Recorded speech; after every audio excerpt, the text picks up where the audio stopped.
Telangana revenue శాఖలో భారీ స్థాయిలో బదిలీలు జరిగాయి. రాష్ట్ర ప్రభుత్వం కీలక నిర్ణయం తీసుకుంటూ మొత్తం 27 మంది అధికారులను బదిలీ చేస్తూ ఉత్తర్వులు జారీ చేసింది.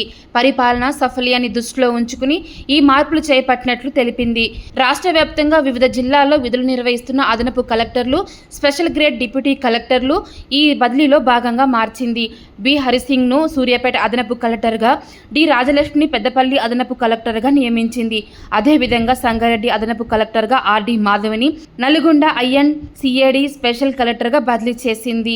టిఎల్ సంగీతను సంగారెడ్డి అదనపు కలెక్టర్గా, మధుమోహన్ను గద్వాల్ అదనపు కలెక్టర్గా పదోన్నతిలో బదిలీ చేసింది.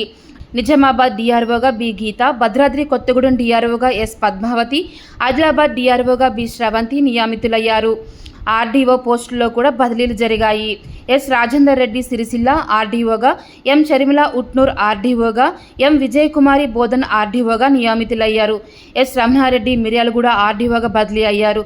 బదిలీ అయిన అధికారులు తక్షణమే విధుల్లో చేరాలని ప్రభుత్వం ఆదేశించింది. రిలీవ్ అయిన తేదీ, కొత్త చోటు చేరిన వివరాలను వెంటనే తెలియజేయాలని స్పష్టం చేసింది.